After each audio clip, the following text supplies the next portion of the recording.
నెల్లూరు జిల్లా కోవూరు నియోజకవర్గంలో అభివృద్ధి పరుగులు పెడుతోందని ఎమ్మెల్యే వేమిరెడ్డి ప్రశాంత్ రెడ్డి ధీమా వ్యక్తం చేశారు. పట్టణంలోని పలు వార్డుల్లో పర్యటించిన ఆమె ఇఫ్కో కిసాన్ సైట్స్లో త్వరలోనే 10,000 కోట్ల పెట్టుబడులతో భారీ పరిశ్రమలు రానున్నాయని వెల్లడించారు. దీనివల్ల స్థానిక యువతకు పెద్ద ఎత్తున ఉపాధి లభిస్తోందని పేర్కొన్నారు.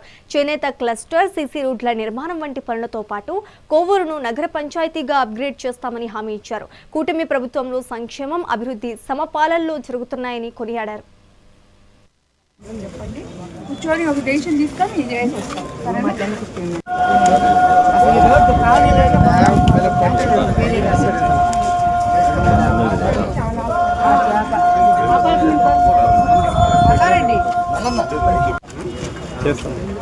పెట్టించు, ఏదో ఒక దాంట్లో పెట్టిస్తాం.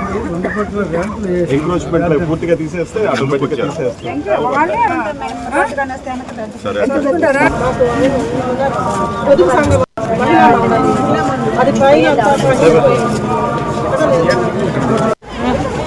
కొత్తగా సో ఈ ఏరియా అంతా కూడా ఇంకా కూడా ముందుకి వీళ్ళకి చిన్న చిన్న రోడ్లు, లింక్ రోడ్లు, అలాగే కొన్ని డ్రైన్స్ అవన్నీ ఉన్నాయి.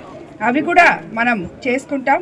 మనం అధికారంలోకి వచ్చిన తర్వాత మీకు అందరికీ తెలుసు, చంద్రబాబు నాయుడు గారు సంక్షేమము, అభివృద్ధి సమపాలనలో తీసుకెళ్తూ ముందుకెళ్తున్నారు.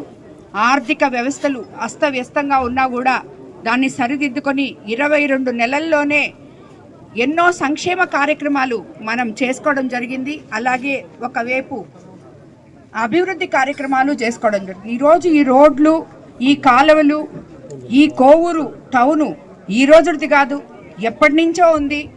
కానీ 20 సంవత్సరాల నుంచి ఎందుకు ఇక్కడ రోడ్లు లేదో, ఎందుకు శ్మశానానికి దారి కూడా లేదో, అలాగే 30 సంవత్సరాల నుంచి కొన్ని దగ్గర కాలువలు లేవని చెప్పారు. ఇవన్నీ ఎందుకు లేవో కూడా మనకి అర్థం కాని విషయం.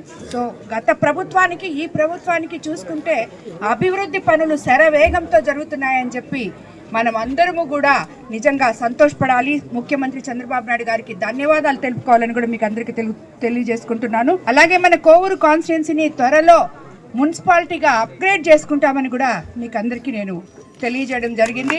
అదేవిధంగా మన ఎంపీ వేమిరెడ్డి ప్రభాకర్ రెడ్డి గారి సహకారంతో గుమ్మలదుబ్బ, పాటూరు నేతన్నల కోసం కోవూరు మండలంలో మనం 76 లక్షలతో క్లస్టర్ కూడా తీసుకురావడం జరిగింది చేనేత కార్మికుల కోసం. సో ఇలాగా చెప్పుకుంటూ పోతే మనం జల్ జీవన్ మిషన్లో కూడా మనకి అతి శరవేగంగా పనులు జరుగుతున్నాయి. ఒక్క కోవూరు పంచాయతీలోనే ఈ 22 నెలల్లో 2,33 లక్షల రూపాయలు 56 అంతర్గత సీసీ రోడ్లు వేసుకోవడం జరిగింది మనం ఇప్పటి వరకు.